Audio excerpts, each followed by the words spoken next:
प्यारे बच्चों, मैं आपको साधारण सी भाषा में समकोण त्रिभुज के बारे में कुछ बताने। ये समकोण त्रिभुज अभी आप देख, इसमें 3 कॉर्नर है, 1 2 3 और 3 भुजा भी है, 1 2 3। अब इसमें ये जो कोण आप देख रहे हैं, ये कितने कितने डिग्री का है, ये बात मैं आपको बताऊंगा। अब फिर भुजा का नाम भी बताऊंगा, ठीक। तो ये तो 90 डिग्री का है, ठीक, ओके। और ये वाली और ये वाली, ये दोनों 90 डिग्री से क्या होगी, कम होगी। हम लोग 90 डिग्री से कम वाले जो कोण है ना, उसको हम लोग एक्यूट एंगल से बुलाते हैं, एक्यूट एंगल। इसका नाम हुआ राइट न्यून कोण। और ये भी एक्यूट एंगल ही है, क्योंकि ये भी 90 डिग्री से कम ही है, तो इसका भी नाम क्या है, एक्यूट एंगल, जिसे आप हिंदी में न्यून कोण कहते हैं, ओके। और ये 90 डिग्री का है, ठीक। ये 3 चीज़ आप समझ लिए, तीनों कॉर्नर के बारे में तो तीनों बात समझ गए ना, कि ये भी एक्यूट एंगल है और ये भी एक्यूट एंगल है। ये कितना है, 90 डिग्री का, टिक। अब ये 90 डिग्री के सामने जो आप भुजा देख रहे हैं, ये इसको हम लोग हिंदी में कर्ण बोलते हैं और इंग्लिश में हम लोग हाइपोटेनस बोलते हैं।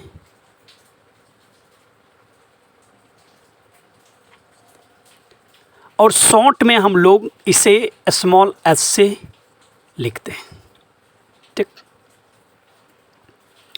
90 डिग्री के सामने जो आप दिख रहे हैं भुजा, वो हिंदी में कर्ण बोलते हैं, इंग्लिश में हाइपोटेनस बोलते हैं।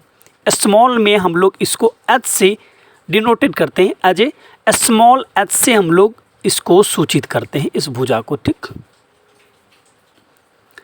अब ये बच जाती है और ये बच जाती है, ये दोनों डिपेंड एक्यूट एंगल पर ही करेगी। अगर आप इस थीटा, इसको एक्यूट एंगल को थीटा ले लिए, ठीक, तो इसको आप एक्यूट एंगल के रूप में जो देख रहे हैं, इसको हम थीटा लेके इसको लेके चलेंगे, तो इसके सामने वाली भुजा क्या कहलाएगी, लंब, हिंदी में। और इंग्लिश में हम लोग बोलते हैं परपेंडिकुलर। और इसी को हम ना शॉर्ट में दिखाते हैं पी से, ओके। और ये जो बच जाती है, तो इसको हम लोग बोलते हैं आधार। इंग्लिश में हम लोग इसको बोलते हैं बेस, और शॉर्ट में हम लोग दिखाने के लिए स्मॉल बी यूज करते हैं, ओके। तो ये हो गया, आप एक एक्यूट एंगल को देख लिए, इसको लेके, ठीक। तो ये सारे नाम चेंज हो गया। बट अब हम ऐसा करते हैं कि अभी हम एक्यूट एंगल चेंज कर लेंगे। ये देखो 90 डिग्री होगा, ठीक। और 90 डिग्री के सामने वाली भुजा को आप लोग हिंदी में कर्ण बोलते हो, इंग्लिश में हाइपोटेनस बोलते हो, राइट।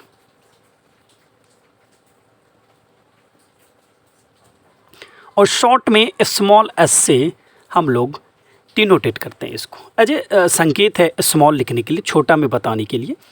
अब देखो, ये भी एक्यूट है, ये भी, बट हम अभी इसको लेंगे, ठीक, ऊपर वाले को।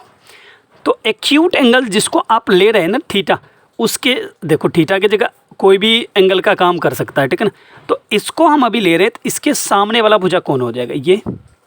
तो इसको हम लोग क्या बोलते हैं, लंब। जो आप एक्यूट एंगल यूज कर रहे हैं, उसके सामने वाले भुजा को आपको क्या बोलना है, लंब। और इंग्लिश में आप लोग क्या बोलते हैं, परपेंडिकुलर। और हम लोग इसको शॉर्ट में स्मॉल पी से सूचित करते हैं, ठीक। और ये जो बच गई, इसे हम लोग आधार बोलते हैं, आधार, जिसको आप इंग्लिश में बेस बोलते हैं। और स्मॉल में आप स्मॉल बी से आप इसको सूचित करते हैं छोटा दिखने के लिए, ठीक। तो ये आपका समकोण त्रिभुज का सही जानकारी दे दिया गया है आपको, ठीक है ना। तो अब इसमें कुछ चीज़ें और होते हैं, जैसे कि आप लोग पाइथागोरस प्रमेय के बारे में जानते हैं।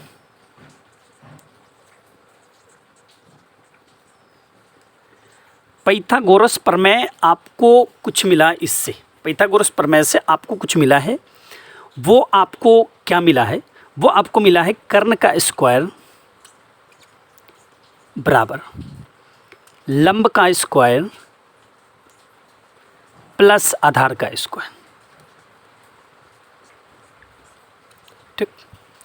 तो आप लोग इसको और चाहिएगा कि शॉर्ट में हम लोग इसको दिखाएं, तो आप इंग्लिश यूज कर सकते हैं। जैसे कि कर्ण के लिए आप क्या यूज किए? h, तो h स्क्वायर इक्वल टू लंब के लिए क्या यूज किए हैं? परपेंडिकुलर डैज p, तो p स्क्वायर, और आधार के लिए क्या यूज कर रहे हैं? Base as a small b ले रहे हैं, तो ये b स्क्वायर। तब शॉर्ट में ऐसे भी बोल सकते हैं, ठीक। और आपकी इच्छाएं नहीं हम h ही रखें, तो ये स्क्वायर देख रहे हैं ना, तो इसको आप क्या कर सकते हैं कि उठा के फेंकिए राइट साइड और रूट बना दीजिए, तो p square plus b square, ऐसे भी दिखा सकते हैं, ठीक। और फिर इससे हम लोग दो फार्मूला जनरेट करेंगे। और एक, जैसे कि मान लीजिए कोई एक भुजा आपको निकालना हो जाए, जैसे कि p स्क्वायर, तो p स्क्वायर निकालना है तो बड़का कौन है? ये h स्क्वायर, तो h स्क्वायर, राइट। और h स्क्वायर में क्या करना है? जो बच रहा है p निकालना ही है, ठीक है ना। तो h बड़का हो गया, तो बड़का में क्या करेंगे हम? b को माइनस कर देंगे, b स्क्वायर को, तो निकल जाएगा p स्क्वायर। तो आप ये भी लिख सकते हैं p equal to root under h square minus b square भी लिख सकते हैं, ठीक। एक और फार्मूला इसमें बनेगा, p स्क्वायर निकाले ना, अब आप b स्क्वायर निकालिए, तो b स्क्वायर निकालिएगा तो भी बड़ा कौन हो जाएगा? अभी रूट नहीं डालना है, बड़ा कौन होगा? बड़ा तो अभी भी h स्क्वायर ही होगा, राइट। और h स्क्वायर में किसको माइनस कर देना है? p स्क्वायर को। h स्क्वायर में p स्क्वायर को माइनस करेंगे तो क्या मिल जाएगा आपको? b square. अगर आपकी इच्छा है नहीं हम b स्क्वायर ना लिखे, सिर्फ b लिखे, तो लिख लीजिए, और root under h square minus p square कर दीजिए, ठीक।